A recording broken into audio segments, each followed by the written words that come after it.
Today is Thursday, November 9th, 2017. This is MMA Junkie Radio, the only pre-show that matters. That's right, it's a show before the show. To my left is our MMA analyst, Dan Tom. To my right, nobody's here today.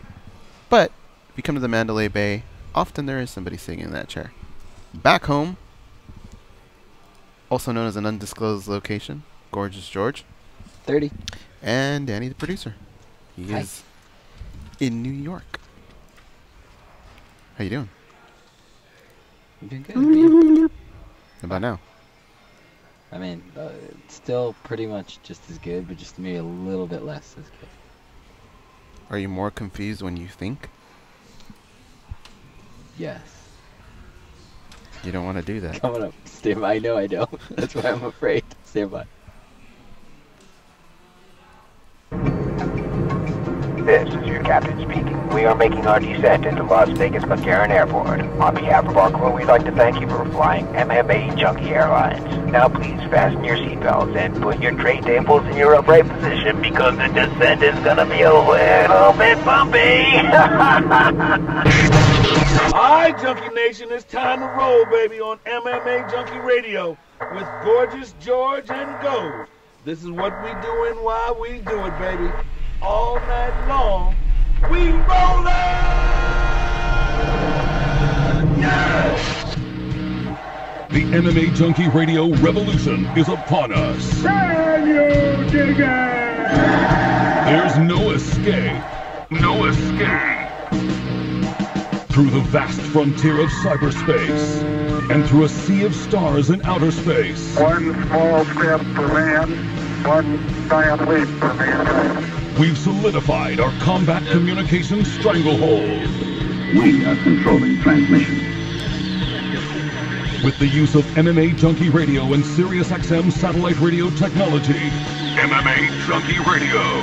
Commence transmission.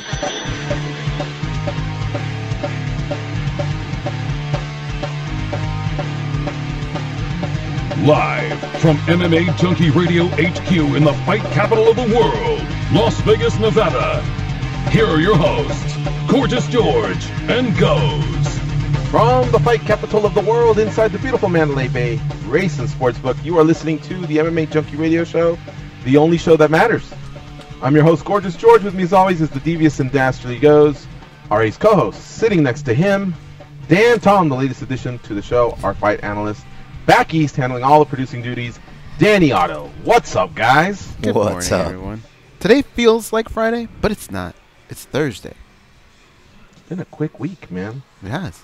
I watched, let me see, what was it? Tough. Okay, yeah. For one, we are going to talk about Tough. Episode 9 dropped yesterday. But as I was watching it,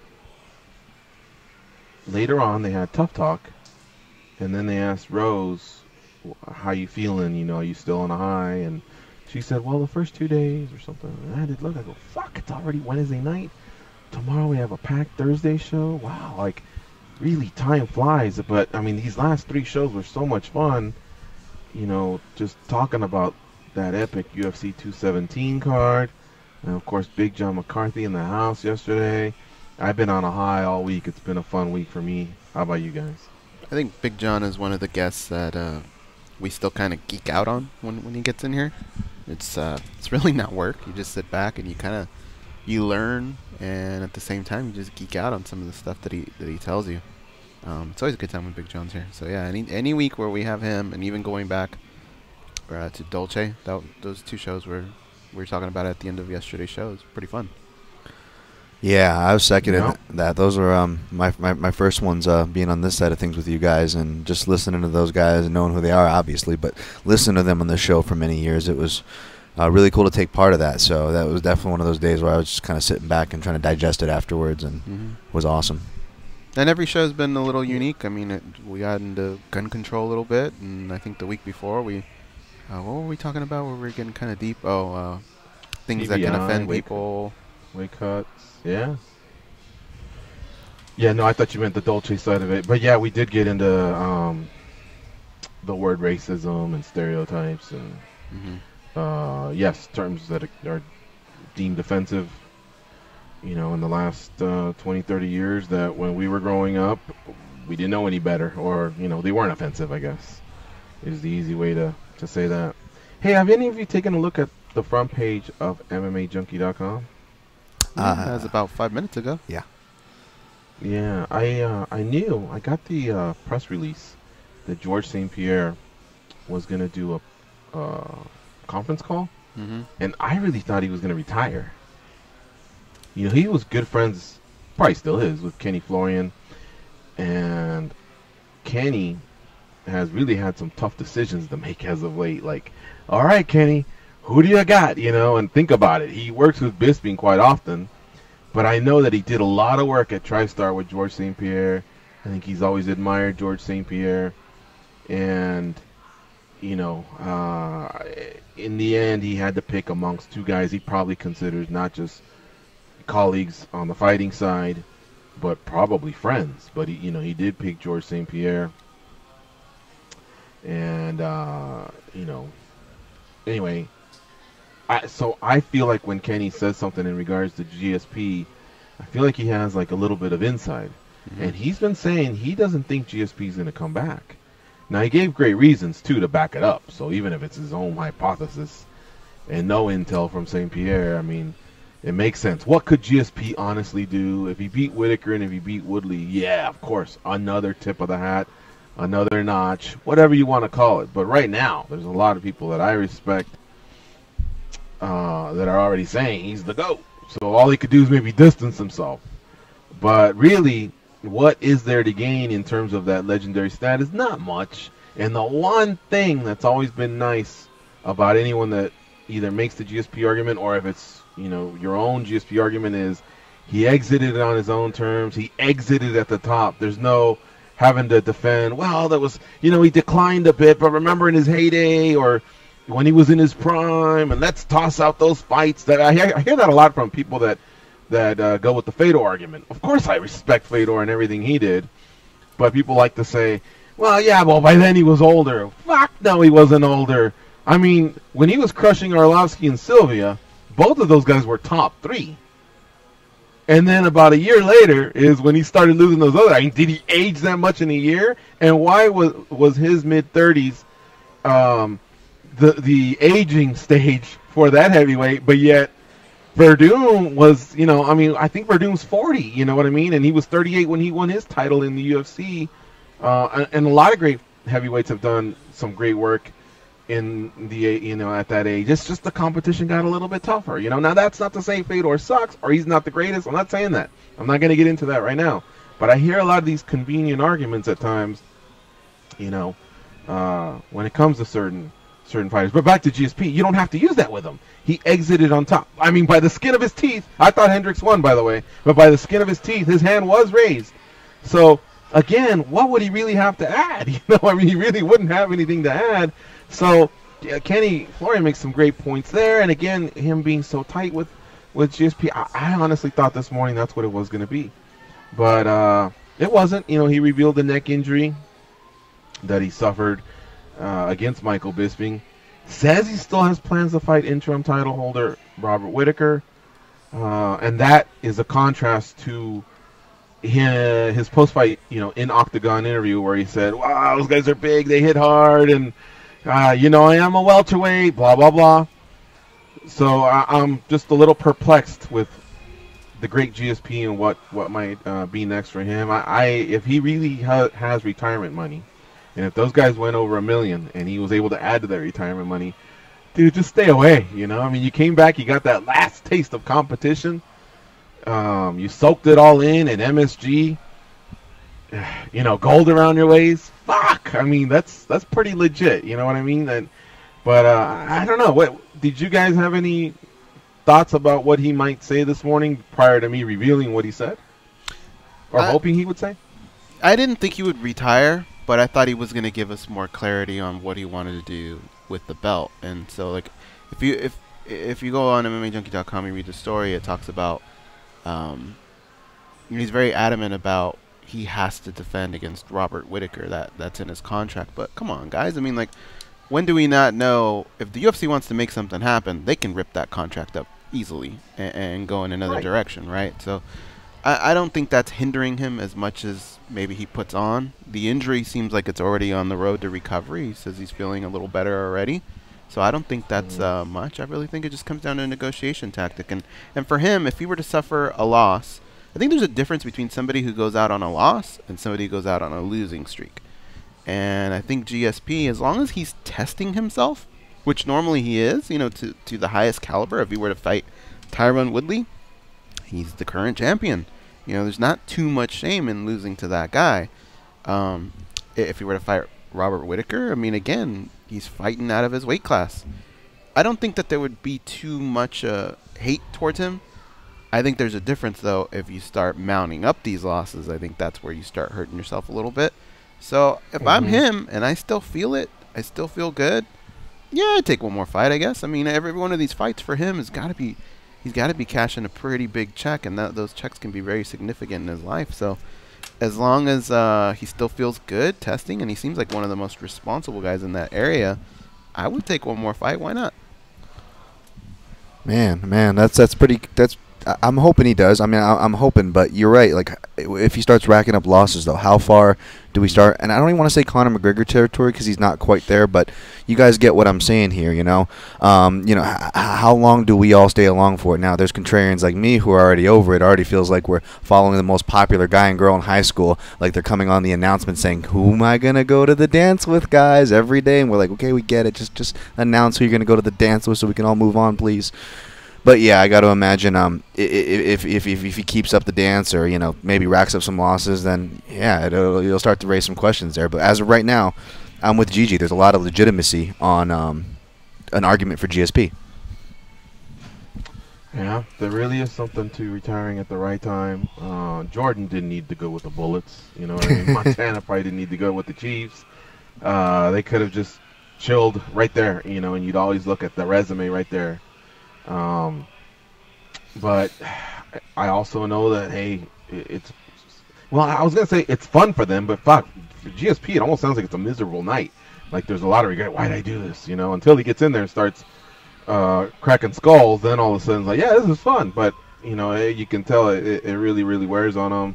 He's talking about going to on a vacation, and Dana White talking with his agent. But it's interesting to see, like Go said, yes, it's in his contract, and he said so today, that his next opponent has to be Whittaker. So he can't just go fight Woodley. But, I mean, with that thing trending over 1 million, if, again, we believe Dana White, then those GSP is one of their bright stars again. And so if you match that bright star with the other bright star that's allowed to kind of do some crazy things from time to time, that could be a monster pay-per-view for the UFC. I mean, we're talking like Dallas Cowboy Stadium, that big. You know what I mean? Except there's a lot of pressure, I think, from the organization, fans, media, that they both need to, if they are going to fight, defend where they're at, stay where they're at. I personally would have no problem with him dropping to fight Woodley. He accomplished his task of winning in another division. But if he really is going to fight again, I'd have no problem with him going to Woodley. I wouldn't say, but it's in his contract. I wouldn't say that. And I do believe the money fight era is... Don't do it. It's not over. But I also feel like I think the UFC will start to move away from it. And therefore, I think TJ DJ and George Conor, maybe Cormier, Stipe, I don't know. Maybe we might see 3 or 4 or more of those, but I think they're going to try and get back to, hey, let's have champion fight number 1. Or if he's already beaten number 1, number 2, and let's start becoming more of a sport. Especially if we're to believe what Dana again says about most lucrative revenue year or whatever. On the books for these guys. All right, cool. So then let's just get back to the sporting side. Well, I guess we don't need to worry about these big payments, to repay these loans that WME, IMG, now known as Endeavor, needed to acquire Zuffa.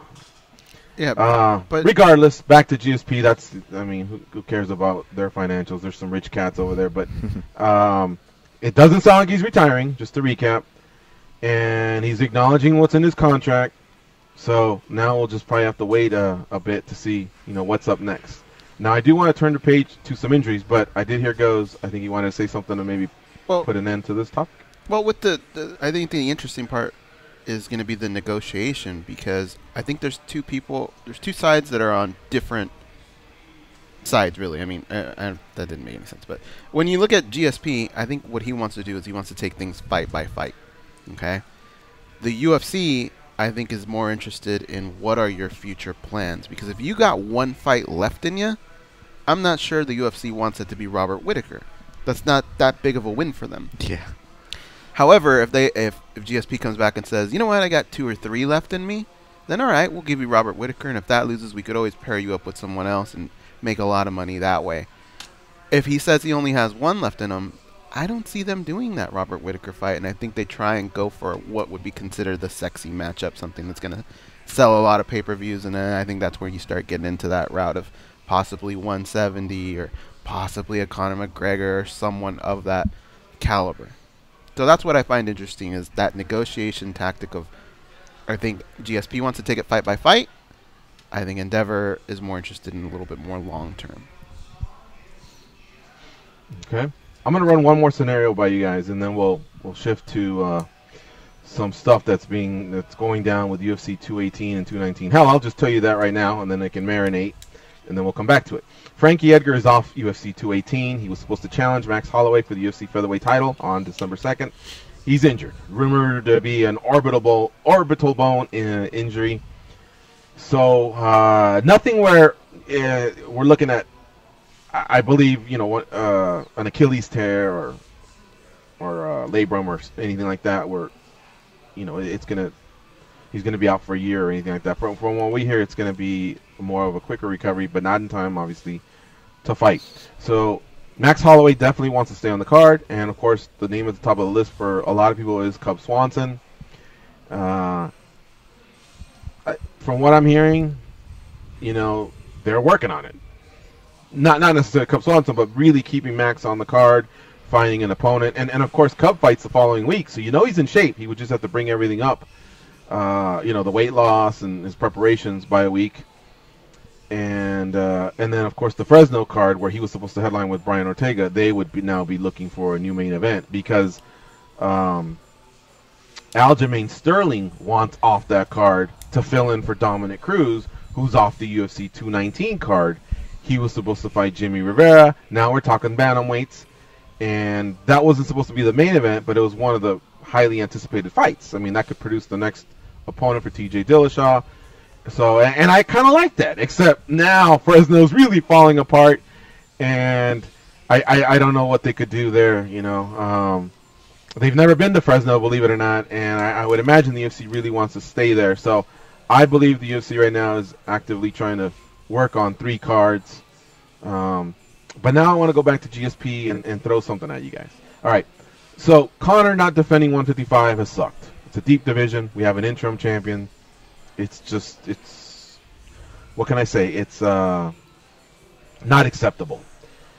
And GSP, cutting the line. Yeah, I think most of us would have stomached him cutting the line at 170, but wow, he did it at 185. When 185 was really one of those divisions where you could have rewarded a lot of guys that put in work these last 2-3 years. But instead he fights Michael Bisping. Okay. But let me say this. If we're at the point where oh man, we're in the midst of that disappointment and we don't know if we're getting out of it or not. We don't know if the money fight era is going to end or tail off. What if they just extend it by another 6 months and make the Conor GSP fight, get it over with? All right, and more than likely it's sail off into the sunset. I have to believe for GSP at that point, because now he's got the money, more than Conor does hit hard, but I don't think he'll be on the level of what Whittaker or Woodley can do. So I think his safety, which is important to him, would be good. On Conor's side, obviously, if he were to win, imagine how monumental that would be. And if he doesn't win, I lost to a bigger guy, I can still go down and defend. Because I imagine this would be either a super fight with no belt on the line or GSP's middleweight belt on the line. But I really doubt that. And so now what you do is you say, hey, Whitaker, we're going to put you on the card at Perth. We're going to give you a quality opponent. It's an interim title defense. Which, yeah. I get it, everybody. Those stuck. But he stays in Australia. Let's keep building up that part of the world. And then with Ferguson, hey, let's give you someone who's of value. I don't know if you break up Barbosa and Nurmi, or maybe the winner of Pettis and Poirier, or Gaethje and Alvarez. I don't know. I don't know what you do with it, but you kind of tell him to do his thing. And then those champions sort things out somewhere in the late spring of 2018, and those divisions come back to some normalcy. But it's huge for the sport. It's huge for the UFC. It's huge for MMAjunkie. It's huge for MMAjunkie Radio. And maybe we put an end to, you know, these money fights. This is the money fight era. I don't know. I'm in if you put an end to that era. If you put an end, if you tell us this is what we're doing, and guys, everybody knows what this is all about, but let's get it out of the way and we'll start fresh. Okay. Like we want to call it I'm in UFC 225 or whatever it is, and then we add to it the end of an era. Something like that, right? I mean, I would be okay with that. But fuck, man, what do you? Yeah, there'll be some pretty angry people out there. Because I'd hate but to if you get know back it's to over, like, it's over. You guys got to unify, and then all of a sudden another money fight. You know what I mean? And now we hold up the division again. And I mean, on Connor's side, I think he's probably salivating, right? More money, but that GSP fight wouldn't look too sexy to me on paper for him. I mean, yeah, he's got that power, but that power is a lot easier to throw when you don't have that fear of the takedown. When you have that fear of the takedown, I don't know, he's going to sit back and throw that thing like a rocket launcher the way he has in the past. I think all he's going to be thinking is, I hope GSP doesn't put me on my ass, because if he does, I ain't getting up. I think it's going to be like the scene from Scarface where the Colombians are coming over the wall. It's just flooding McGregor's offense. You know, he rebelled his way to the top, and then it's going to be some kind of a showdown. No, but on all seriousness, it all comes back to what you say. Something you say on this program goes is where, if we're going to do it, then let's just say it and be honest. And I think that's the thing. I think, especially for us hardcores, I think it's the process of waiting, going through the tug of war, when we know where this dance is eventually leading. Maybe I'm speaking for too broadly here, but at least for me, that's more the process that annoys me than the decision itself. You know who was the MVP of climbing the wall in the Colombians? Yeah, who's that? Paulo Thiago, the guy that gets him at the end? The guy with the big hair. Do you remember that? You know what I'm talking about, George? I know who you're talking about, but what do you mean climbing the wall?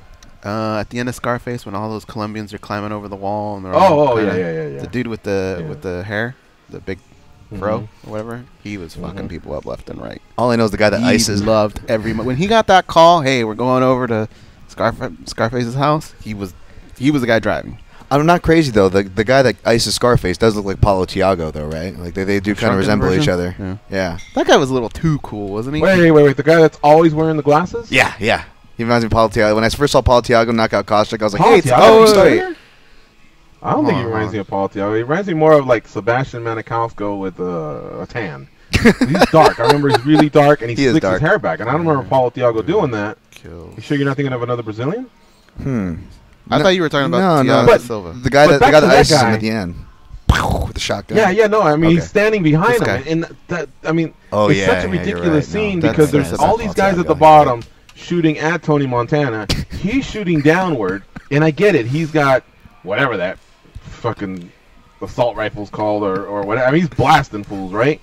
Yep. But they're still getting shots off, and the other guy's just comfortably standing behind him until he's ready to pull a hole in him. But aren't any of those bullets making it up to him? I mean, he's really, really cool as a cucumber to be just standing behind Tony Montana with all of the bullets that are either hitting Tony or grazing him or missing him. I sure would like to go back into an editing room to some of the 1980s movies where it's like, bro, I mean, come on, man. There's a few things here that just don't make sense. Let's make some sense out of it. We have a huge budget. Let's polish this up, but whatever. Still, about he's not even sweating either. Like he was just in a firefight. All right, he just scaled a fucking wall. He's wearing a members only jacket. He's got a turtleneck on. He's not even sweating. At least sprinkle something on his face. Yeah, man. got the- There's so many holes in different movies, but It's great. Your guys' thoughts, real quick, on Cruz. Just like the victim of bad luck, I guess. It sucks because, he's got a scoreboard over TJ. So really, him beating Rivera, that puts him ahead of Cody Garbrandt. So now I don't know how long that wait's going to be, and I think Cruz. I don't know. He's got that mileage wear and tear, but he's got injury wear and tear, and I don't know, man. That's got to be really, really hurting him. And then on the other side with Frankie Edgar, same thing, mid-30s type of guy. Very tough, durable guy. I'm sure he will be back, but when do you think we'll all say to each other, "Wow, I think we may have seen the best Frankie Edgar at so and so fight," and then point back to a certain fight? Oh, I don't know. With Frankie, that's tough, man. That dude, I mean, he surprises everyone. Just when you think he's slowing down or whatever, he'll do something pretty crazy. That one's kind of tough. With Dominic, I mean, this is gonna sound kind of mean, but I'm glad it's the injury that it was, and not something that's plagued him in the past. Ligament tears or stuff like that. So, I'm more concerned with Dominic's mental state, because this just happening over and over and over. I mean, George, you're getting over a serious injury. Can you imagine, you in your head not too long ago, you thought you might have torn your patella again? Just think about what you were thinking as that was going through your head. This dude's going on like 4 or 5 really bad injuries. I mean, those things are hard to bounce back from. Let's take a quick call, and then we'll take a commercial. We do have some guests lined up for today, but I want to try and be better about rewarding the callers so that I don't have to wait as long. Jeffrey from LA. What's up, Jeffrey? How you doing? Good morning, gorgeous George and Goes. How y'all doing this morning? Good, sir. How are you? Well, the Astros are still the World Series champions and the greatest team in baseball, and they won the greatest World Series in history, and they beat the LA Dodgers. So and that was I'm last doing year. Yes. Yeah. Why you gotta bring up bullshit? And, no, it was last week actually, but it's okay, guys. So listen, don't talk about Tyron Woodley. Tyron Woodley's not the boogeyman. George St. Pierre isn't fighting Tyron Woodley. Let's all remember, that fight was on the table, and Dana White said, after the Damian Maia fight. So that fight's not happening. Doesn't matter. Tyron Woodley says a lot of crap. He's not going up to 185. He's not fighting George St. Pierre. They're not going to book that fight. So the fact that Daniel Cormier even says he wants to see that fight, it's the height of absurdity. It's pure comedy. It's absurd you guys would even bring it up here. The only fight to make is Robert Whittaker. Robert Whittaker is the fight. Robert Whittaker says he's not in the business of defending interim titles. He's not going to fight in Perth unless it's against George St. Pierre. He's not going to fight again unless it's George St. Pierre. This is not an undisputed title situation. The title is disputed. He has to unify the belt. It's in his contract to unify the belt. That's the fight. I think it'd be a lot easier if Perth was like in April. February just seems soon. Like, GSP doesn't fight that frequently, for one.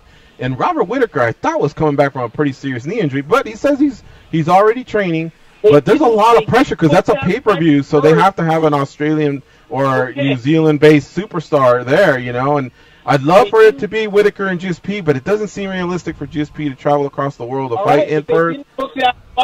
They didn't book that fight just to put Robert Whittaker on it. Okay, yeah. He wasn't announced for that card on the onset, and just because he's from Perth doesn't necessarily mean he's going to fight there. I mean, Conor McGregor doesn't fight on every card in Dublin or Ireland. Yeah. Okay, and second of all, Cub Swanson, he gets the title shot. He's the one who's deserving of the belt. Yes, he already fought Max Holloway, and he already got stomped by Holloway. But guess what?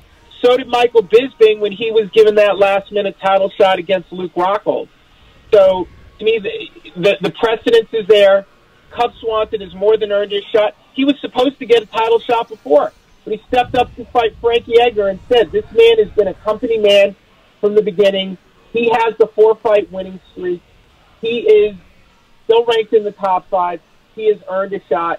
Give him the shot. Give Cub Swanson the shot. he arguably earned several years ago, but he never got. You know? Yeah, and he's Frank fought Fisher- 21 times combined for WEC and UFC, so he's definitely been a company. He's won 10 bonuses as well, and he's coming off Fight of the Year with Choi last year. So I mean, I think he's proven himself. I'm with you, Jeffrey. I think that's the logical choice. I think that the holdup might be that this is the last fight on his contract, and he wants to solidify a new contract before fighting. So I don't know if they'll work it out or not. They gave Diaz a new contract to fight McGregor. Give him a new contract. Work something out. He has always been there for the UFC. He's always stepped up for the UFC. When is he not? He delivers inside the octagon. You know it's going to, no matter what, you know it's going to be a great fight, no matter what happens. And hey, maybe he loses, but then look. His being lost to Rockhold, and then look what he did to him in the rematch. Rematches don't always go the same way. It's not 10 times out of 10, 9 times out of 10, no matter what. George St. Pierre has to fight Whitaker. Stop talking about Tyron Woodley. Later, guys. Later. Get off my All right, folks, we're going to take a break. You're listening to MMA Junkie Radio on Sirius XM Rush 93. Stay close.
They can drink Mentos-flavored Diet Coke without their stomachs giving a single fuck. They are Gorgeous George and Goes. And this is MMA Junkie Radio.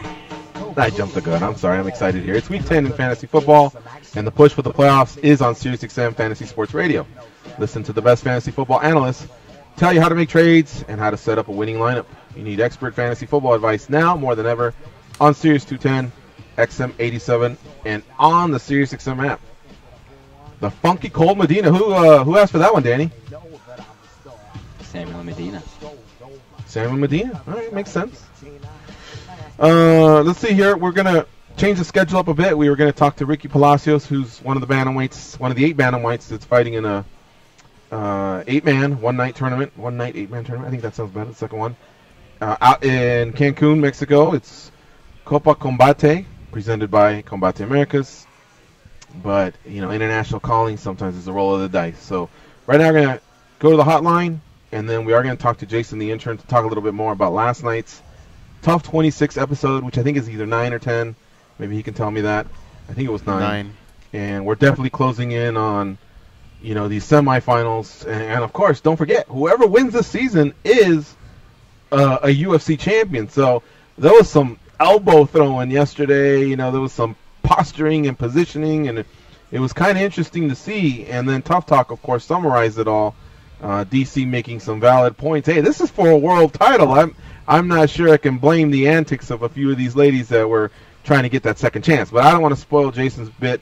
So let's get to Jason Ford, our caller, and let's take that one first. What's up, Jason Ford? How you doing? I'm good. How are you? Good, my man. Hey, I just wanted to talk about the overall shitting on the interim titles that's been going on. I don't really see what the big deal is. I mean, it's still a title fight. You know, I mean, it hasn't really been that long that Conor hasn't defended his lightweight title. I mean, Cruz went 3 years without defending it before he got stripped, and nobody was bitching. Kane did 2 years.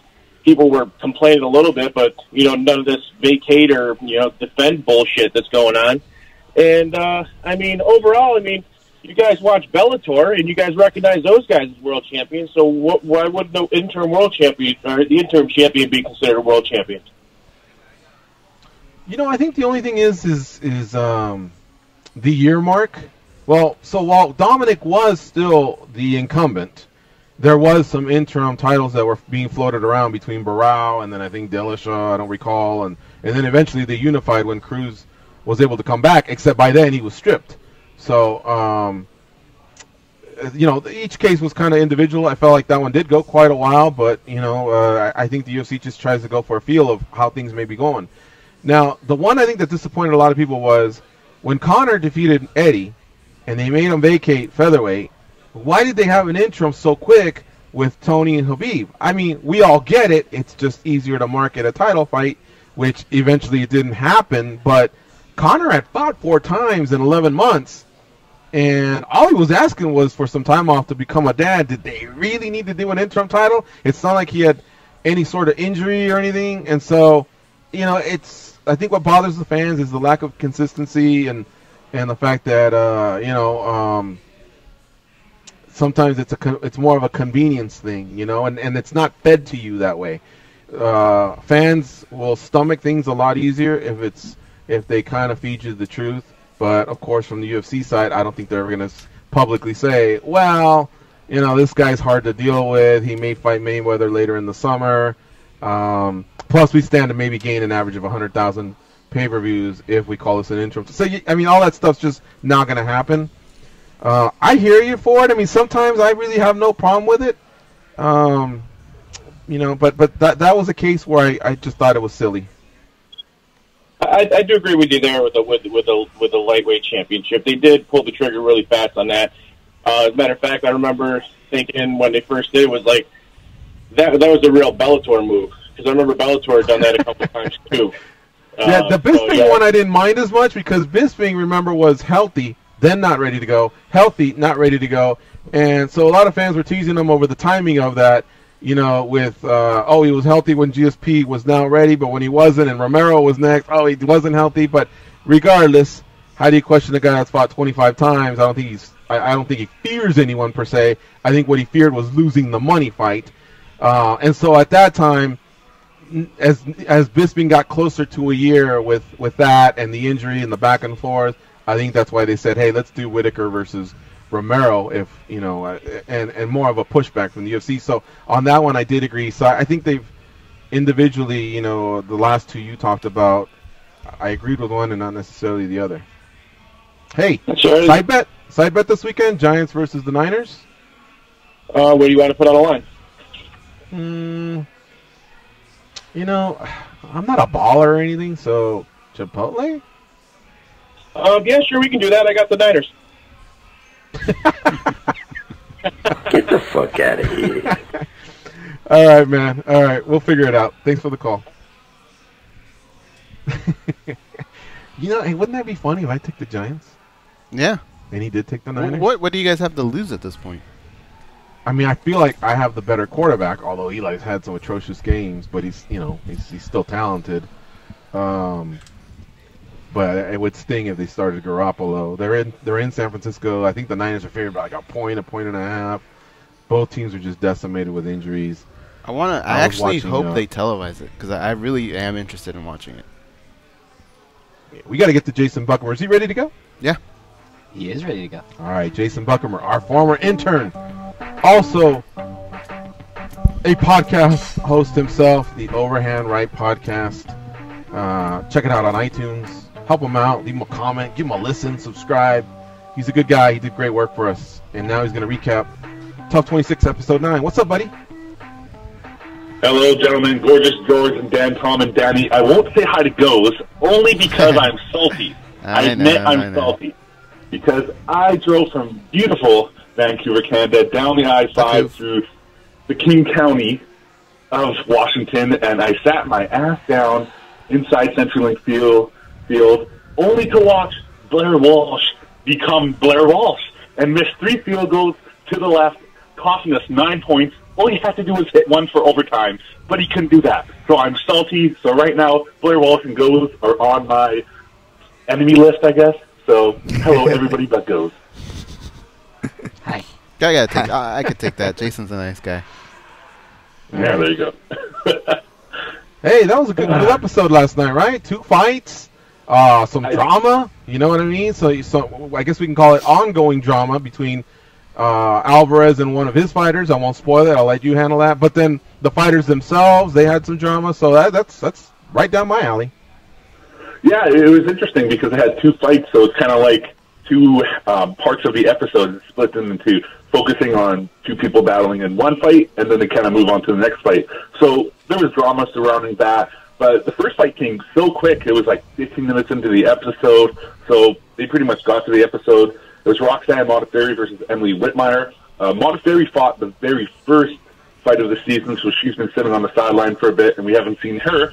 But she had a great TKO victory. We remember her. I remember watching Ultimate Fighter 18, and she got knocked down the first round, and she didn't look like she was able to keep up with the competition. So it was interesting for me to see, okay, going into the quarterfinal round, can she still keep up with that competition? She's training at Syndicate, working on her striking with John Wood. So it's going to be interesting to see, can she blend her all-around game? And she's been on a winning streak in Invitica. So it was interesting to see that Emily Whitmire had an armbar victory over Christina Marks that we saw actually in episode 8. So, we just saw her fight, saw her get a finish very quickly with armbar.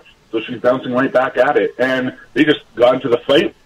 And it was interesting styles because they both came out striking, but then they ended up in the clinch. And they were working hard, and they kept pummeling under, eye blocks, over and under. And eventually Roxanne got the takedown, and I think it was just based upon experience. She knew how to sweep the leg and trip and land the takedown from the clinch. When Emily looked she didn't look exactly comfortable, and Roxanne kept a calm demeanor and eventually got the takedown and ended up getting full mount, worked away from side control to full mount, half guard, scrambling, but eventually got to stay in full mount and just landed brutal elbows.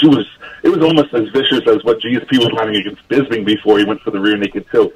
Just heavy elbows, and eventually Emily just couldn't do anything.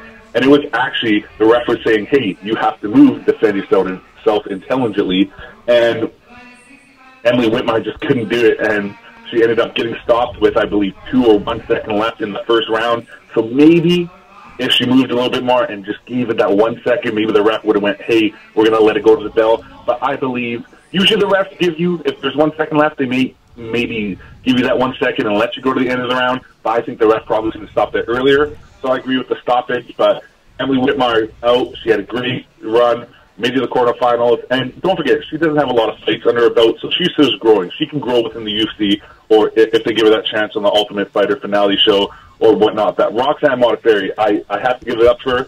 Watching her in Tough 18, she's coming back, and I thought, is this too stiff a competition for a veteran like her?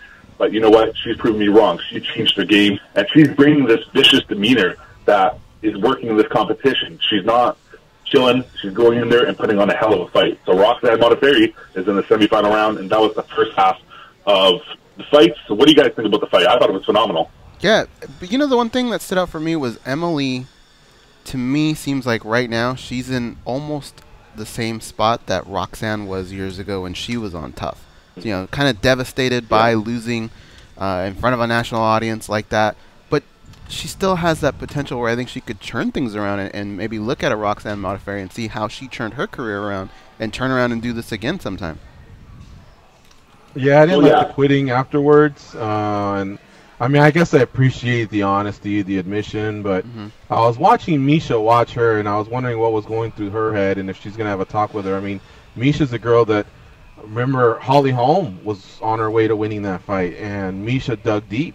You know, there's been a lot of Misha fights where she won, but she was getting her ass kicked early on, but she had heart, she had will, she had resolve, you know what I mean? And to hear the other girl, and that's at way higher levels and stressors, stress levels, you know, and to hear this one just check out, man, like, I mean, I guess on the friend side, you know, you really want to be there for him, but remember when Matt Serra ended his relationship with a guy who was in his wedding party? I forget the other cat's name, but the guy that wanted to go home and be with his girl, and like, do you want to be a fighter or not, you know? And that was coming from a guy in Matt Serra who never quit, you know, on what he had started to do. So anyway, I'm rooting for her.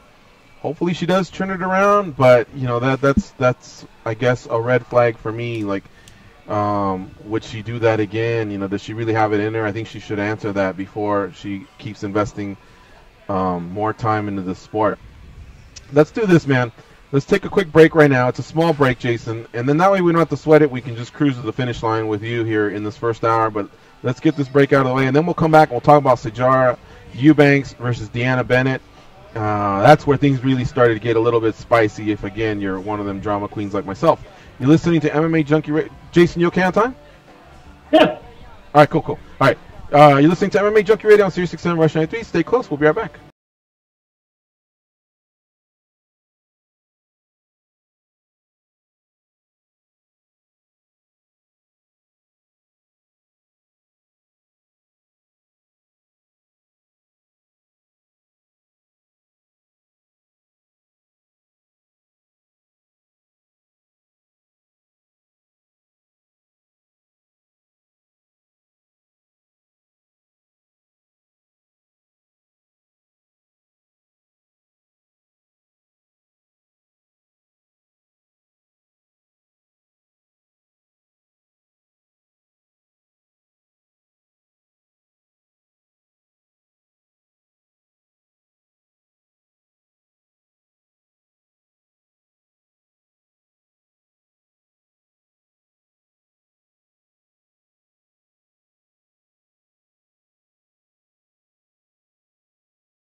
Taught Andy Griffith how to whistle. Here are Gorgeous George and Goes. Your favorite holiday music channels are back on SiriusXM. Check out contemporary holiday favorites on Holly, that's Channel 70, and Holiday Traditions on Channel 4. You can get our complete holiday lineup, at SiriusXM.com/holiday. Our former intern, Jason Buckham, is recapping episode 9 of Tough 26. We've already gotten past Roxanne Modafferi defeating Emily Whitmire, but it was a 2-fight episode, and now let's talk about Sahara Eubanks and Deanna Bennett. Jason, take it away. Yeah, Sahara Eubanks. Her first fight, she had a trouble cutting weight. So they came up with this crazy plan that she has dreadlocks. So they decided to cut some of her hair off, and that she got a half a pound that she needed or whatnot. But another tough weight cut that they previewed in episode 8. So I was crossing my fingers because she's so talented. And it sucks when people go to the Ultimate Fighter and then a weight cut or something steals their opportunity, right? You just kind of put your hand over your face and you're like, why this? Like, don't defeat yourself. So she had a hard weight cut, got up on the scale, and she was 1.25 pounds, I think, or over. So immediately people were like, is she going to miss weight? She's pretty heavy. Is she going to do that? They also give the men and women the extra hour to lose the weight that they need to. So they eventually just put her in the sauna and said, hey, you got to try to lose this. This is the Ultimate Fighter. It's for a championship. Give it everything you got. Everybody's hyping her up. Come on, Sahara, you can do this. So, I mean, her team was in it. She didn't give up. I mean, they had to pick her up and kind of carry her to the sauna. It was a hard weight cut. And then as soon as people thought, hey, she might miss weight, maybe I can get her opportunity because there's no buys in this thing. Maybe I can jump in and fight in her place. And who else would do it but Lauren Murphy? Lauren Murphy was the number 3 seed, got upset in the preliminary round, and all of a sudden she said, hey, I got to get back in here. And we know what's happened with Lauren. She's been kind of at the forefront of the drama with her and Eddie Alvarez. They've been butting heads and eventually led to her switching from Team Alvarez to Team Gaethje. And Eddie Alvarez was really just upset and he was pissed off that she wanted to jump teams, and he found that insulting. So Lauren Murphy says, hey, this is my opportunity. I'm on Team Gaethje. I'm going to go in the sauna and work out too. So she's in there riding the bike, cutting weight, and Eddie Alvarez and the team says that, and Sahara Eubanks look at her, and she's like, I'm going to sit in the sauna, and you're really going to sit there. It was kind of, Lauren Murphy was biking in the sauna too when Sahara was trying to cut the last pound, and Sahara kind of said, get the hell out. You're trying to steal my opportunity kind of right in front of my face. That's a little disrespectful. And then Eddie Alvarez comes in and says, you got to get out of here. This is Team Alvarez time. You're not part of Team Alvarez anymore. Get the heck out. And Lauren Murphy picks up her stuff and walks out and says, okay, I'll go run in the parking lot. And it was funny because Lauren Murphy and Eddie Alvarez, every episode it seems like there's drama going between them. But Lauren Murphy kind of, left the team, and Eddie Alvarez was a little hurt. Well, what ended up happening was Alvarez was like, get out of the sauna. You can't use this. You can't come in the gym. This is our gym time, our training session, technically from 12 to 2, whatever it was. And he actually kind of started laughing, and so he kind of got the laugh in his eyes, like, okay, if it was anybody else, I would let him in. But since it's Lauren Murphy, you can't come in the sauna. You can't come ride the bike. You can't run on the treadmill. So I think in his eyes, he got her back and got the last laugh because even, Lauren Murphy didn't mean anything by it. She was just trying to see the opportunity, but in the end, Sahara Eubanks did make the weight. So Lauren Murphy, even though she did try to cut and get down to 125 in case Sahara couldn't make weight, in the end, Eubanks did make the weight, so she was able to fight. And let me tell you, she did not disappoint. Remember, guys, Deanna Bennett was my pick, the number 4 seed, to win the whole show. She had a great TKO victory in the preliminary round, and I thought, man, who's going to stop that ground and pound? She's really physically strong. She gets her opponents down. She passes through the guard. And when she's on mount, there's no stopping her. So I thought, man, Sahara Eubanks, even though she's a black belt in Brazilian Jiu-Jitsu and got an armbar submission in the preliminary round to finish her first fight, this might be just a strength difference. And they came out throwing leather. I mean... All right, Jason, hang on a second. Hang on, Jason. All right, we're going to run out of time here.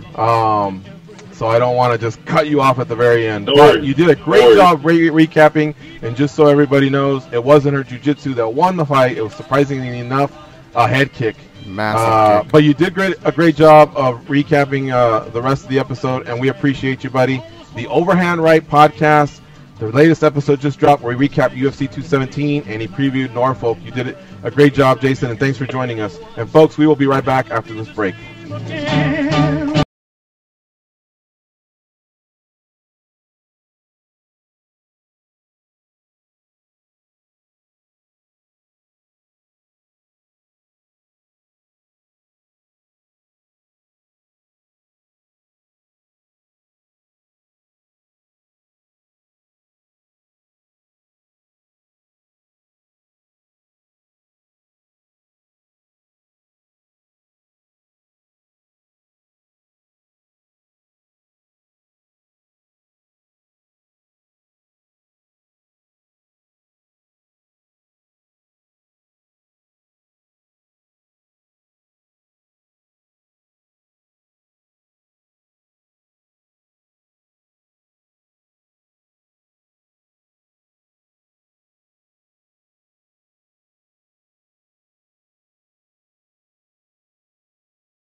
Daniel's there, look.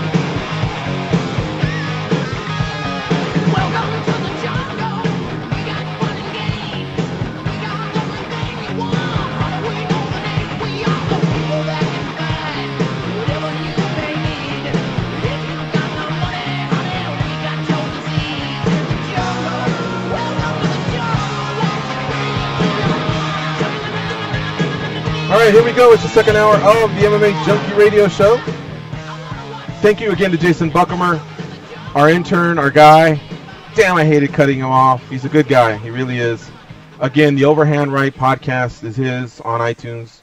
Give him a follow. Give him a chance. You know what I mean? There's a lot of competition out there, but you can always subscribe, take a listen, and then maybe, you make your decision. But he's a good guy. He's also passionate about pro wrestling, so if you ever hit him up on Twitter, at Jason Buckham Right, he'll engage you there too.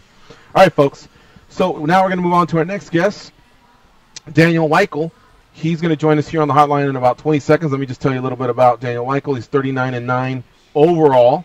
He's got 5 of those wins by knockout, 22 by submission. He has fought yesterday's guest. Remember, yesterday we had Patricio Frady on the show. They fought before. It was a good fight. Weichel was jacking him up, man. He was on his way to having his hand raised, and Frady came back, man. He rallied. So I know that's been probably eating up Daniel Weichel for these last few years, but now's the chance to avenge that loss, and it all goes down next week, November 16th in Tel Aviv, Israel. Spike has you covered with a 9 p.m. Eastern start time. Joining us on the hotline is Daniel Weichel. Hello, Daniel. How you doing? Hey, how are you doing? Thanks for having me. All right, thanks for joining us again here on MMA Junkie Radio. It's always a pleasure to have you on. Daniel, you've had 4 wins since that last Frady fight, but how much did that fight haunt you just because you were so close to winning that fight? Yeah, of course. It was so far the most important fight of my career, what I can say, and losing it this way, that close, it was a bitter pill to swallow, but I think I've learned my lesson from it, and maybe this was the thing I needed to learn to become the champion. You know, it's incredible because you've had 2 careers, and ever since you started fighting for M1 in 2009, if you break the record in half, you've gone 20-3. That's very, very impressive. And that's why you're one of the top featherweights in the world, and that's why you're fighting for a world title. But what I want to ask you is, back then, what changed that you were able to do a 5-fight win streak, followed by a 6-fight win streak, followed by a 7-fight win streak, and right now you're on a 4-fight win streak? Yeah, I would give this all to my team and my coaches here in Frankfurt at MMA Spirit. We're working very hard every day, and also the team is getting better and evolving over the years. So I think now we are a pretty strong team of very high-level fighters and high-level coaches, and we're getting better and better every day, every week, and from year to year. So I think this has a lot to do with how I evolved as a fighter over the last years, and has a lot to do how I will look at November 16th. Daniel Weichel, our guest here on MMA Junkie Radio. He'll be challenging Patricio Frady for his featherweight title on November 16th. It's called Bellator 188, Frady versus Weichel 2. Spike has you covered with a 9 p.m. Eastern start time. The fights take place in Tel Aviv, Israel. Let me send it over to the boys at the Mandalay Bay. Goes Dan. What do you guys have for Daniel Weichel? Daniel, of your 4-fight win streak, I'm sure you felt different for every single one of those fights. Is there one particular fight that you can point to in that streak and say that was the best Daniel Weichel, and I would love for him to show up that night to face Pitbull? No, I think when I watch all these fights, I feel like the world hasn't seen the best of me yet. So I think I could have done better in each and every fight, but I think this is kind of my mentality, being so critical about myself and try to improve from every fight, no matter if it's a win or if it's a loss. So I take a piece of every fight, or sometimes a couple of pieces, and bring it on to the next one. And try to be as complete as possible in the title fight. What would you say is the biggest difference between you now and the first fight? Like, can you share maybe the best lesson that you learned from that first fight? Of course, from the first fight,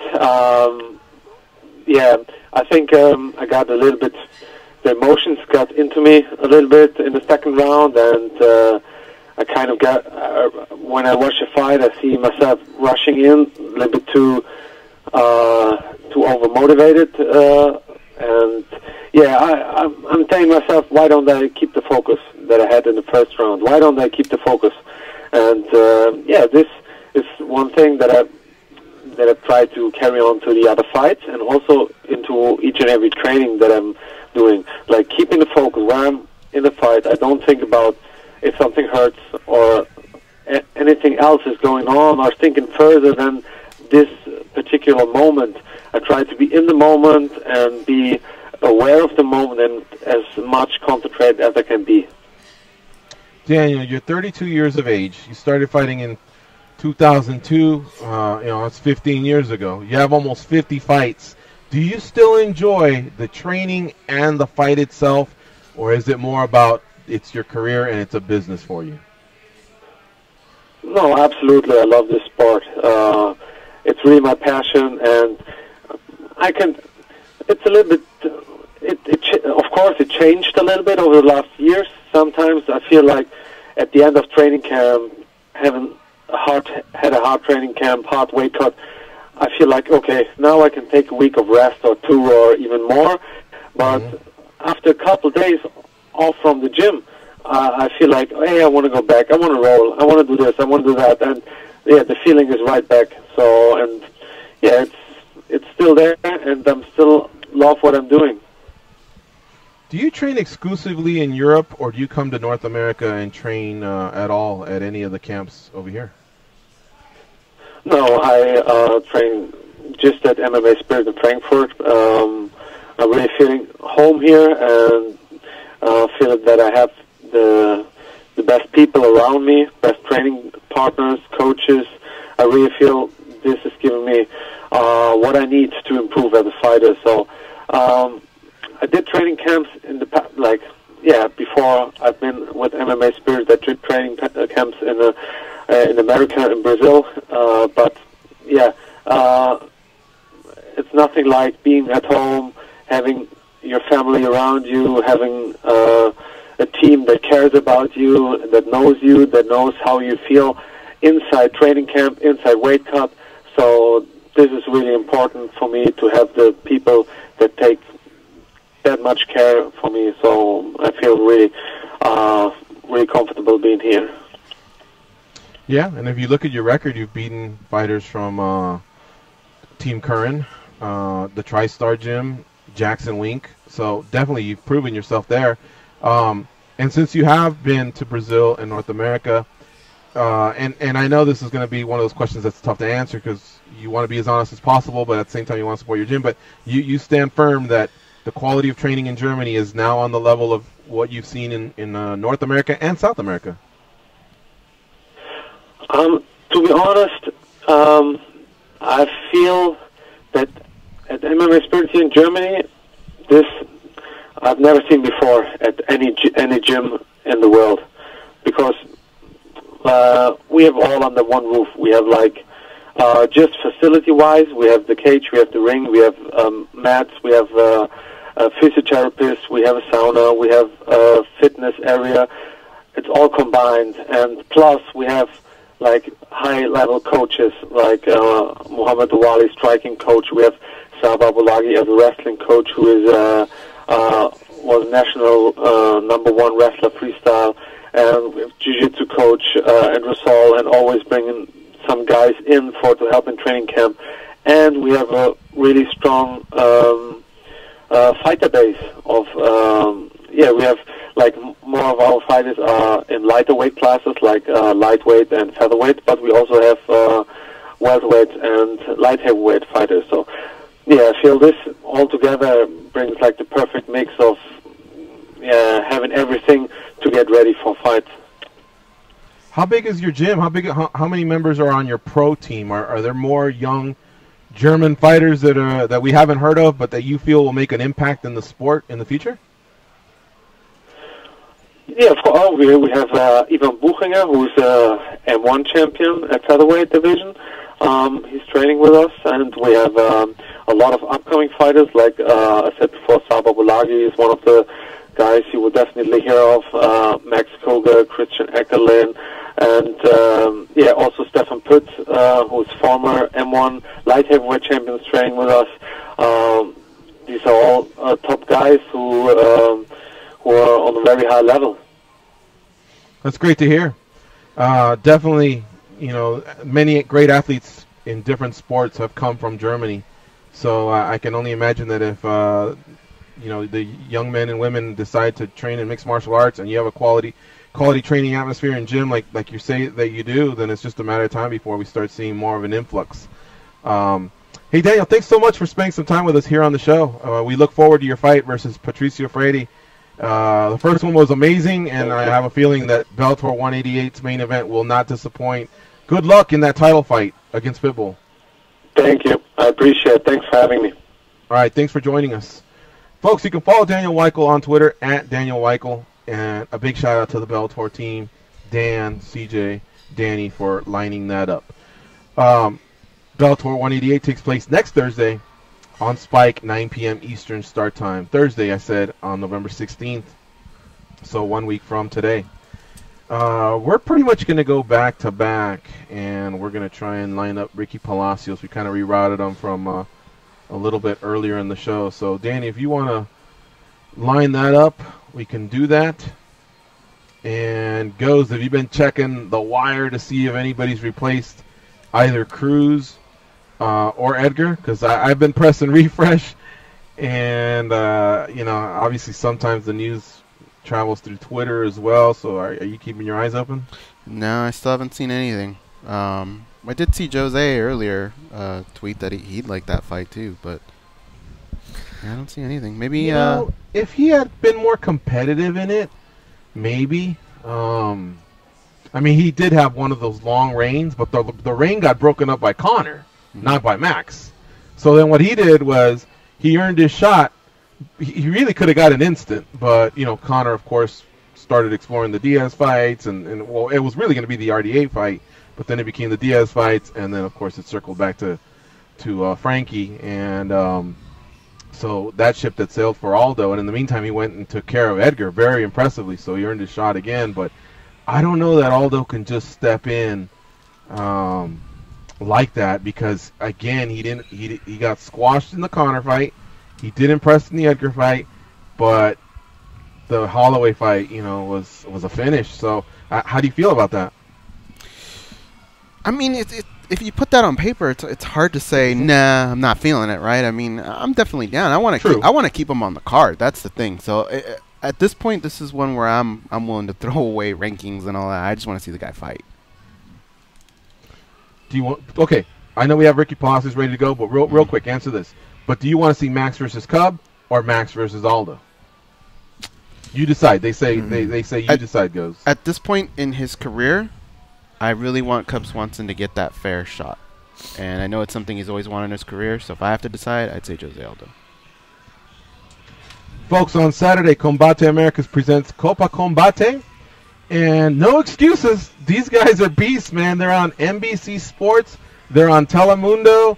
They got TV contracts that they boast about for the last few years all over the world. And you got to check out what they've assembled. 8 fighters from different countries. One night, 8 men vying for $100,000. So they're going old school, man. Kind of like, when the sport was created by our good friend Art Davey. May the toughest man win. And one of those cats joins us on the line. Ricky Palacios, 9-1 overall. He loves the fight, too. He's told us about the mean streets of Texas and how it used to be and how it groomed him. And now he gets to do it as a professional fighter and get paid. What's up, Ricky Palacios? How you doing? Hey, how you doing? Good, man. Thanks for joining us again here on MMA Junkie Radio. Really appreciate your time. I'm glad we were able to make the interview happen internationally there.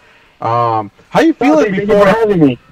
How you feeling before a fight, or excuse me, what could be a set of fights? Like, this is a long night of work that you may have ahead of you compared to when you just isolate yourself on one opponent. Yeah, I mean, like, if you go into the rules and regulations, it's pretty much, you can't go over 25 minutes of fighting. So it is a long night. Only, I think we're fighting 23, 24 minutes, if I'm not mistaken. The first fight is 5 minutes, 1 round. Second fight is 3 3-minute rounds, and the third fight is 3 3-minute rounds. Mm-hmm.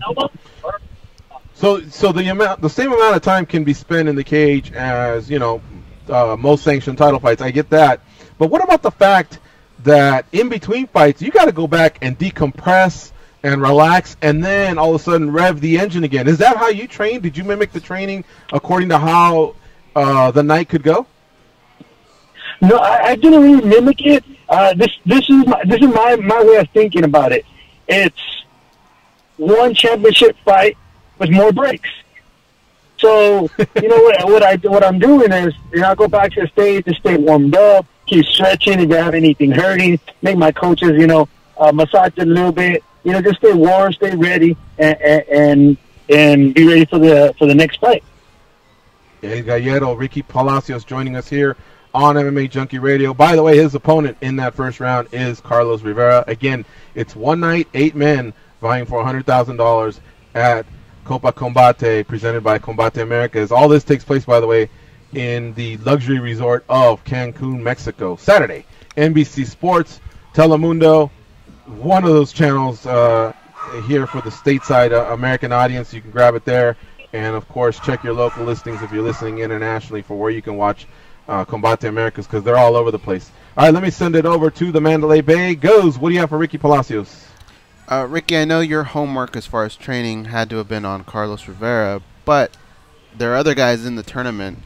Did you do research on all of those guys, or did you kind of pick a few that you felt may be there in round 2? No, the funny part about this is, well, I'm really just trained all around. So I really, to be honest, I think I only fought 2 opponents, and I haven't even researched the rest. Each fight can be a little bit different, so each fighter is going to bring something different to the fight game. I just got to be ready. I just prepare myself for everything. And the crazy part is when the first person I researched before I even knew I was matched up was Carlos.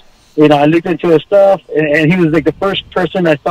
I just looked at 2 of his fights, and the other, John Castaneda, I've seen him fight several times. I mean, he's been with Combate almost the same time as I've been, so, you know, we fought in the same card several times, and I know his style. And my coach, he looked at the guy from Peru, so, you know, pretty much, I didn't really get to look at too many opponents. Ricky, we've met you before in person, and it's funny because in the cage, you've got this death stare, but outside the cage, you've got this gigantic smile. Are people going to see that death stare leading up to this fight? Are you going to try and play a little bit of the mental warfare here in this in these fights? No, man, I'm going to be myself. You know, I'm going to be myself and be out there, and once I get in the cage, you know, do what I have to do to win this tournament. But other than that, I mean, I'm not going to stress myself out. I'm not going to, you know, be trying to play something that I'm not. You know, I want to be as comfortable as I can leading up to the fight and getting to the fight. So, you know, you're going to see that Ricky with a cowboy hat, big old smile, you know, goofing around a little bit, joking around, and then, you know, once it's time to work, you know, try to put in work. Who do you think you'll face in the finals eventually, Ricky? Oh, man, I mean, everybody's talented out there. John Castaneda mixes it up really good, and Marcos, man. So, in my opinion, it's between them 2, you know, going up to the final. Mm-hmm. What's it been like over there in the hotel? Or have the fighter camps ran into each other? Is there any heat? I mean, obviously, we know Latin-based fighters can sometimes be a little hot-headed. What you looking at? You know, whatever. And the communication in Spanish can definitely unravel a lot quicker than in English. What's the vibe like at the fighter hotel?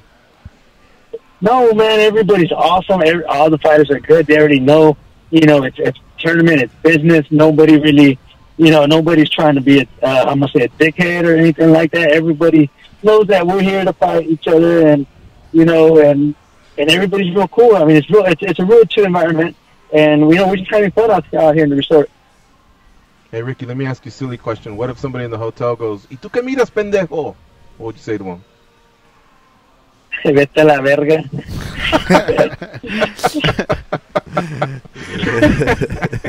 Awesome, man. Ricky doesn't back down. I love it. All right, folks.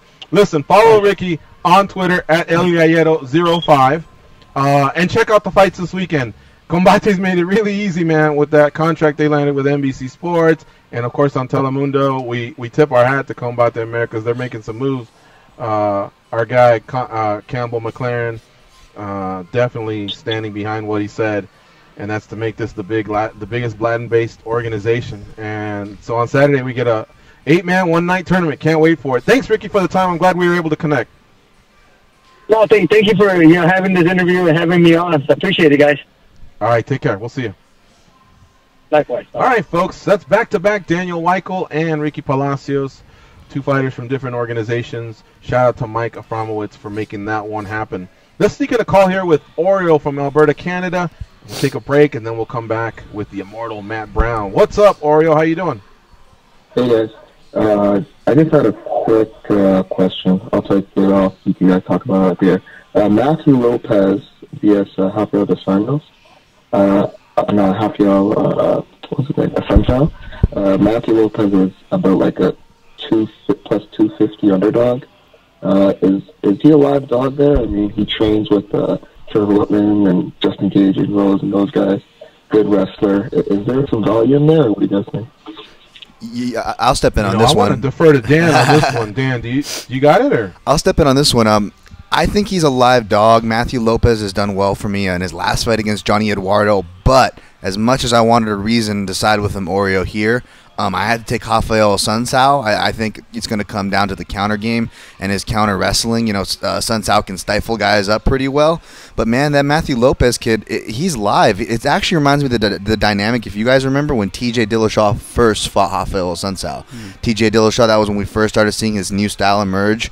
And, it's a similar dynamic. There's a wrestling base, this kid Lopez comes from. And if he can start putting things together, this could be one of those matchups where he could kind of take everybody by storm. Otherwise, this should be, a matchup where a Sunsao should win. I didn't play it, but I will tell you my breakdown coming out on MMA Junkie Radio. I did put Matthew Lopez on my fantasy team because the way those fantasy games work, for all the listeners out there who play fantasy MMA, it makes you pick underdogs and it makes you pick fighters that you might not have picked to have won. And with Matthew Lopez scoring a lot of takedowns, that's kind of the dynamic of the matchup calls for. He could score you some points for fantasy, but I would be careful taking a side, either side of that matchup, Oreo or anybody else looking to play that fight. Okay, thanks, guys. All right, there you have it. Okay. The only thing I'll add to that is those wrestlers. Joey Odessa instilled that in me, man. Their work ethic, they don't leave any stone unturned when it comes to their preparation, their toughness. So that alone just gets my attention. But God, Sunsao he's really rounded off his game. I remember in WEC where he was just a decorated Brazilian Jiu-Jitsu guy, and if you took him to the ground, you might be in a world of heat, But he's improved so much, especially his boxing, his offense, his defensive boxing. He moves his head, his experience. He's got a ton of that, But now it's not so much of a big deal if one guy's got 20 fights and the other one has 10, because it's sometimes depending on what gym or what your background is, some of that preparation comes from the other sports or martial arts that even got you in MMA. So yeah, I feel like either way, Sunsao is more well-rounded. I think he's going to win. But to answer Oreo's question, yeah, I do think Matthew Lopez has some opportunities. That guy's got a motor on him, and if he can get some takedowns and some ground and pound going, and avoid some submission attacks, if that's where Sunsao wants to take it, then there could be some trouble there. On the stand-up, well, I'm not so sure. I think it would have to be some kind of a combination, or I don't know that he can go strike for strike with Sunsao. I think Sunsao's a little bit more well-rounded there, but I think Lopez definitely has gotten better. So we'll see. We'll see. I may play that as one of my underdogs, but on Junkie Stat Picks, you'll see that I took a Sunsao because I've made some money on Sunsao over the years. All right, folks, we're going to take this break. You're listening to MMA Junkie Radio on SiriusXM Rush 93. Stay close, folks. We'll be right back.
Agents, because they don't know where those people have been, and because they can. They are Gorgeous George and Goes, and this is MMAjunkie Radio. It's week 10 in fantasy football, and the push for the playoffs is on SiriusXM Fantasy Sports Radio. Listen to the best fantasy football analysts tell you how to make trades and set a winning lineup. You need expert fantasy football advice now more than ever on Sirius 210, XM87, and on the SiriusXM app. That SiriusXM app, the same app that I'm talking about, houses the MMAjunkie radio show, commercial-free and in HD quality. Check it out. Our producer, Danny, lights that bad boy up just minutes after the show's over, so you can get your hands on it if you missed any part of the 2-hour program. If you're ever in Vegas, come by the Mandalay Bay. That's where we stay at. That's where the show emanates from. Start time is 10 a.m. We're on the Pacific time zone. We'd love to meet you sometime, so please let us know you're coming. We'll do our best to have an MMA superstar there for you to meet. All right, folks, our last guest of the day is Matt Brown. He will be fighting on Saturday, UFC Fight Night 120. His opponent that night will be Diego Sanchez. What's up, Matt? How you doing? Good to have you back on the show. Very good. Very good. How you guys doing? Good, man. Well, you know, obviously you made the announcement that this is your last fight. I kind of have seen a few interviews out there where maybe there's a possibility that it might not be the last fight, but I guess we're treating it like it is to respect your wishes. And I got to say, on behalf of Junkie Nation, man, you know, congrats on your decision, whatever it winds up being. You've given us some great fights over the years. And, you know, I really hope you've been enjoying this camp, this fight week, and, of course, on Saturday night, whatever the result may be. I hope it's the word fun for you, you know, not stressful over the win or the loss or anything, but rather just, you know, a fun night for you to cap off a great career. Yeah, I appreciate it, man. Thanks. That's exactly what I'm trying to do here is just soak it all in and enjoy the process and, you know, make it a memorable night on Saturday. Mm-hmm. What do you plan on doing afterwards? You know, I'm sure there'll be some downtime, you know, family time, but I guess where do you think your next career will be? Have you already announced that or thought about it, or can you chill for a bit before you decide what you want to do? Yeah, I'm not 100% certain. I mean, I definitely want to be on the mats in the trenches with the guys still. I definitely want to be coaching and giving back to the MMA community and things like that. You know, I have some other things on my mind maybe I'll pursue, but right now I'm not even putting too much thought into it. I'm really just trying to focus on the fight this weekend and let things play out the way they do after that.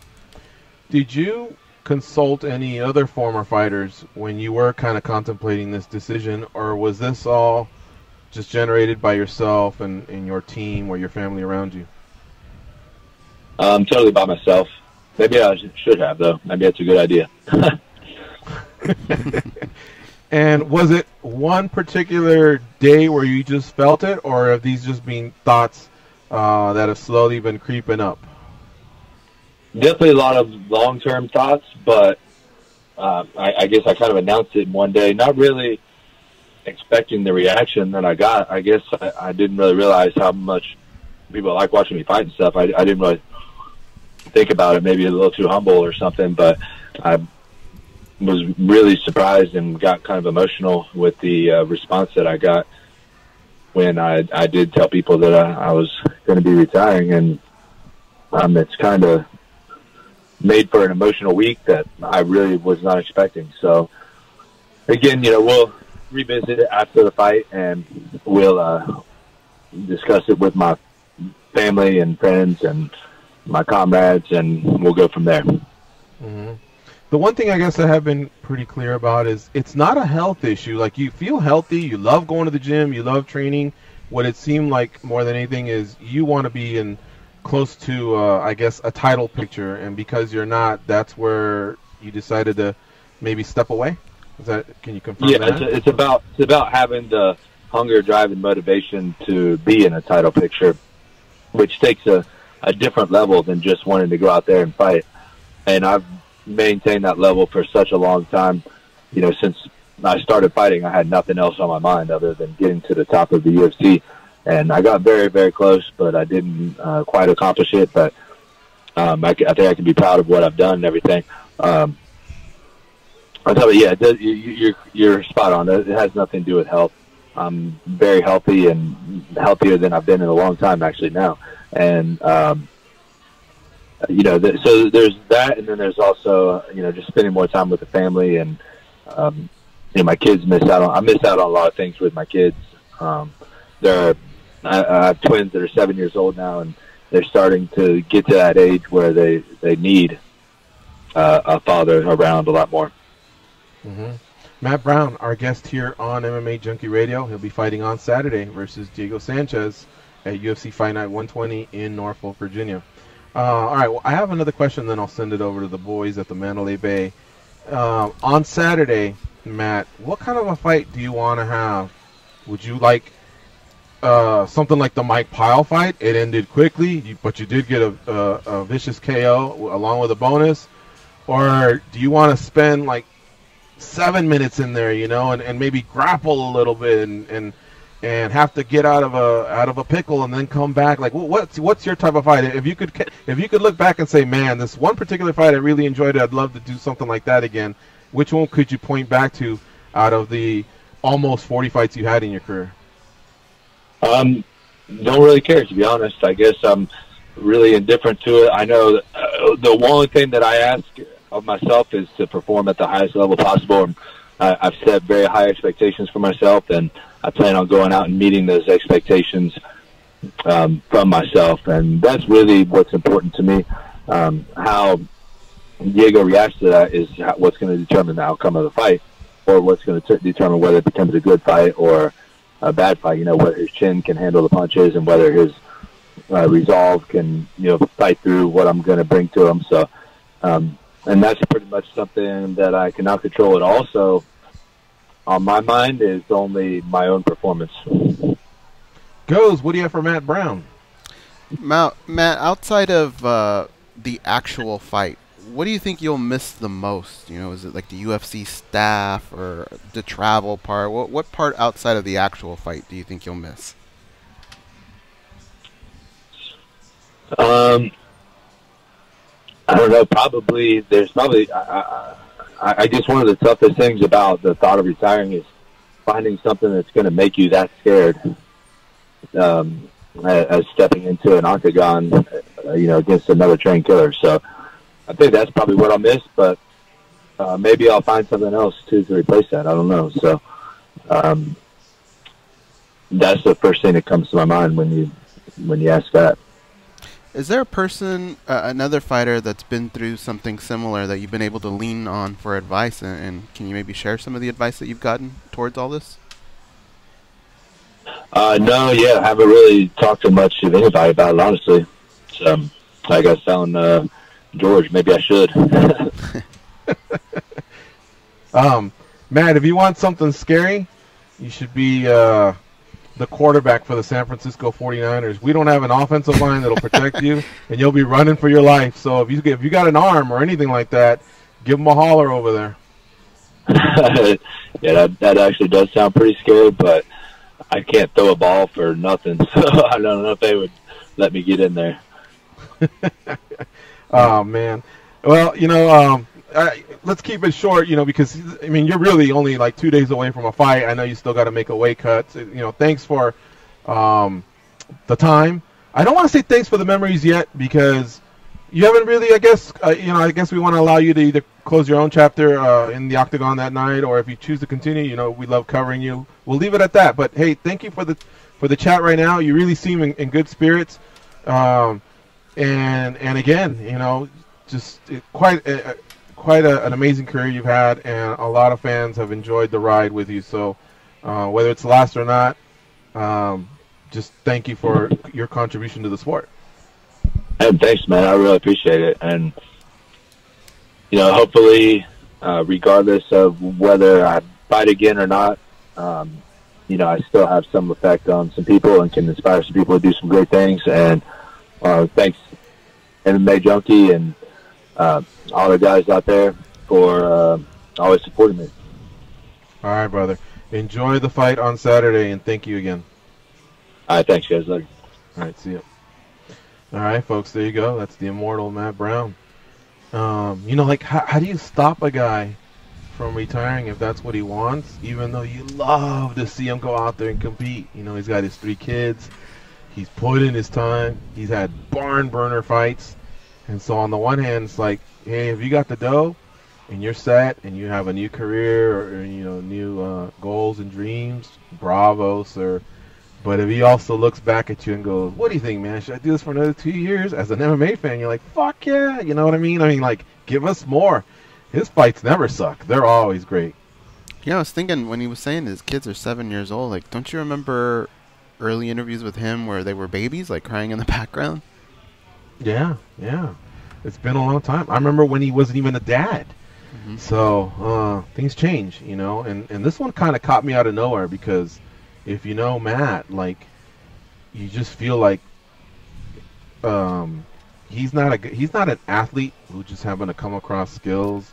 He's a tough guy. You know, he's a fighter. Like, now he just had to acquire these skills, but he kind of always had the toughness, the durability, the you know, the fearless trait, I guess, traits that you needed to go in there. I mean, of course you go in there with some fear, but just to even, I guess, become an MMA fighter and go down the road of choosing that as your career, that's pretty ballsy.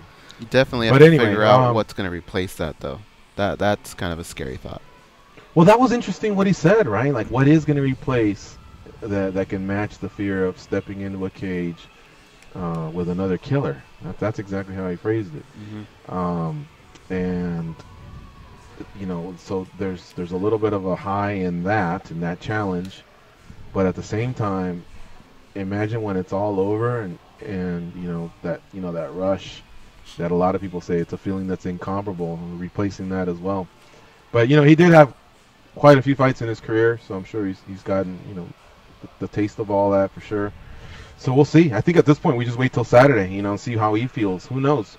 But it's not because yeah, I'm sure he's got certain injuries, but it didn't appear to me like it was one of those where, oh man, on a Monday I can't even get up out of bed. Yeah. Nothing like that. He's going in there and he's hustling and he's putting in his time to the gym. You definitely have to raise your beer, though, at the end of that fight, because Matt Brown has given us a lot of good memories. Yeah, both show. All right, let's see here. Let me give it a refresh. MMAjunkie, our editorial hustles. Every 30-40 minutes there's a new story. And, of course, there are news stories since we've started the show, but none of them say stepping in for Frankie Edgar or stepping in for Dominic Cruz is, and that's kind of, I guess, what I've been thinking about for the, the last day or so, because like I laid it out earlier, this could affect 3 cards, and I felt like there was some good momentum coming out of New York, and I'd love to really finish the year strong, and either create new contenders or revalidate older contenders. And in 2018, I'd really love to see some champs face #1s and 2s versus 3s and 4s versus 5s. Really, if you step away from 155, Conor and Tony, if they unify, legit. Gaethje and Alvarez. I thought it should have been Alvarez-Poirier, but it isn't. But whatever. Gaethje and Alvarez, legit. Nurmagomedov and Barboza, legit. The aforementioned Pettis or Poirier versus Pettis, legit. You see how that one's kind of unfolding, and the timeline, they're all like within 6 weeks of each other. Well, no, I shouldn't say that because Tony and Conor haven't penned a contract or anything like that. But that's kind of what I'd love to see in every division going forward. Let me ask you something about this card here. UFC 218. If we were never told Max Holloway and Frankie Edgar were fighting on that card, and we looked at it as Ngannou and Overeem, and Alvarez and Gaethje, Pettis Cejudo, Waterson Torres, and then if we got to replace a fight on the main card, let's just say we take Felder and Oliveira. Would we be pretty stoked about that card, or would we be saying, hey, we're lacking something here? You're going to have to go through the card one more time? Okay, so your main card, if you took out Edgar and Holloway, you would replace that with Paul Felder and Charles Oliveira, Tisha Torres versus Michelle Waterson, Eddie Alvarez, Justin Gaethje, Henry Cejudo, Sergio Pettis, and your main event would more than likely be Francis Ngannou and Alistair Overeem. If you heard it just like that, would you have been stoked, or would you have said, we need one more fight? I don't have to have a title fight, personally. I really don't. And what usually can fill that void is something like Ngannou versus Overeem. So, which to me, the next best thing other than a title fight is the winner of this fight gets a title fight. And I think that with Ngannou and Overeem, you get that. Now, let's take it from there. Gaethje and Alvarez. You know, Alvarez has had some barn burners over the year, and so has Gaethje. Alvarez has also had a couple of strategical fights, which, you know, tells me, hey, he knows he's getting older and he can't just be as reckless as he used to be. But at the same time, a guy like Gaethje seems to pull it out of almost anybody. So how do you argue against that one, like you said? Now we keep scrolling down and we get to Torres versus Watterson. You know, Watterson took a loss that kind of set her back, but Torres has been flying high. Torres could be a name for Rose, and Rose would be interested in Torres because they have history. That said, Joanna was champion for a while. Andrade took out Gadelia. Carolina's winning, so I feel like I don't know that this is anywhere near a #1 contender match. It's just a fight, a good fight, you know, between two of the strawweights that actually fight, you know, very well, and I respect their skills. And then of course Felder and Oliveira. Even if I pull away from Felder, you know, he went on a recent trip with us. He's not my best friend or anything like that, but I root for the guy, you know. Pulling away from that, you know how I feel about Felder. He's one of the few guys I would actually go buy a kid for. For some reason, first time I saw him fight, I really, really dug his style. So I'm into it. Because I know that it once had Edgar Holloway, yeah, I'd probably be clamoring for another big fight. Well, you still have Cejudo and Pettis. Cejudo, fuck yeah. Yeah, no, so it's pretty solid, I wouldn't right? bitch and complain. I wouldn't bitch and complain, no. Well, this is what we'd been talking about earlier in the week, where we were saying these cards are now so stacked that I think part of the reason they're stacked is for this reason. Fights fall off so often now that you have to be left with something that you'd still be willing to pay for. So my question is, are you still willing to pay for this card? I think I am. There's enough interest in these fights that, I mean, just that Gaethje-Alvarez fight alone, man. How many times has Gaethje could fight anyone? Just put his name down, I'll pay for it, because that dude's money. I know. Yeah, I forgot about Pettis and Cejudo. Now, the tough thing, again, is I'm different. I don't have to have a title fight. I'm not sure if you need one, Goes. I don't think you do. I don't think I do. But to follow up on a card that had 3 title fights, you know, that's where someone might go, well, the last one had 3 title fights. Let's sit out and wait till the end of the year. But the savvy MMA fan, even the one that just became a new MMA fan recently, might still go, well, 219's not being put together the way 218 is. Yeah, I think I may give my dollars and cents to 218 and sit out 219 and then, you know, reload in 2018. So I don't know. Different budgets for different people, different appeals for different people. A lot of people really want a title fight. They want to feel like, am I witnessing history? Am I seeing the best? But I'm not one of them. I'm okay with a #1 contender fight. And really, we have 2 #1 contender fights because Pettis and Cejudo will provide that. Overeem and Ngannou will provide that. I might be stretching it here, but things could unfold for Justin Gaethje that he may actually fight for a title.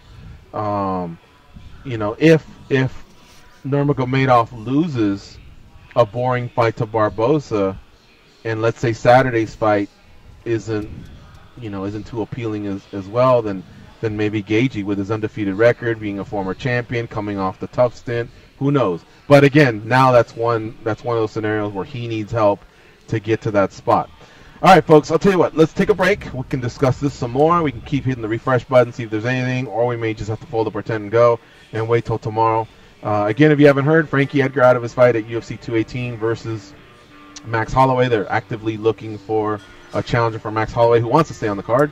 Names like Aldo, Swanson have been thrown out there, and don't think that Holloway won't go outside of his division to fight.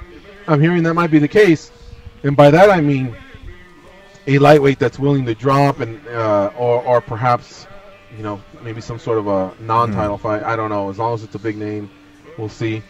And also the other big news was Dominic Cruz is out of his fight versus Jimmy Rivera. Aljamain Sterling is asked to step in there. So there's some options out there, but yeah, some cards will need to be repackaged for sure. All right, folks, we'll be right back. It's MMA Junkie Radio on Sirius XM Rush 93.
To link into the MMA Junkie Radio Network, hit us up on Twitter.com at MMA Junkie Radio.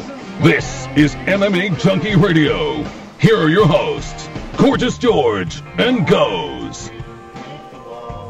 Refresh and no news. All right. Well, one good thing that came out of the recent news is GSP in a conference call today said he's not retiring. He's not stepping away from the sport, but he did want to reveal an injury he had. It's a minor setback. He's not looking to freeze the division. He's also confirming that if he were to fight, his contract says it has to be Whitaker. We all know that that contract can be torn up if the UFC sees a more lucrative path and perhaps even a more appealing path in regards to GSP, because GSP publicly stated, wow, getting hit by an 85er was not fun, and you could argue that Robert Whitaker punches harder than the man he just shared, almost 3 rounds with. Mm-hmm. So that, again, the GSP decision will affect a lot of things, because if he does go with Whitaker, okay, right away we got to answer what's next for Woodley. Hell, I'd like to know, when can Woodley fight again, by the way? I'm hearing things are mending well for him. And, I think Dana was pretty clear that the winner of RDA versus Lawler could do it. Thompson just won, but we just saw 50 minutes of Thompson versus Woodley. I'm not sure we're down to see that again. Thompson, by the way, his camp was pretty vocal in saying that we haven't signed anything versus Darren Till in February. So Dana had revealed that to a group setting luncheon in LA, I think on Monday. And it got reported that the fight was basically done, but Thompson has some injuries to his thumbs, and he's apparently, his camp wants to look forward, not backward, and by that, I think they mean the rankings. So I don't know. A lot will be decided here. So funny. I know, it sounds like Danny sat on a guitar or something. Yeah. Sorry about that. All right, it's time to get out of here. I guess we did as best as we could to, stick around and see what would be next for some of these vacancies, some of these openings that have come up here in the last 24 hours. Keep it locked on MMA Junkie, and let's see if we find out throughout the day what the news might be. Who might step in for Frankie Edgar to face Max Holloway? Who might step in for Dominic Cruz to face Jimmy Rivera? I want to thank all of our guests for today. Ricky Palacios fighting at Combate America. He, along with 7 other fighters, one night. Winner will get $100K. Check it out. Old school they're going. Telemundo and NBC Sports. You got no excuse to miss Copa Combate on Saturday. Jason, the intern, popping in, doing great work, recapping episode 9 of Tough 26. Excuse me. Daniel Weichel fights next week versus Patricio Pitbull Frady. If you missed the first one, you missed a great fight. They're gonna do it up again in Israel in 7 days. And of course, Matt Brown, who could possibly be looking at his retirement match on Saturday. We're out of here, folks. Go out there and be champions. You'll never be the same.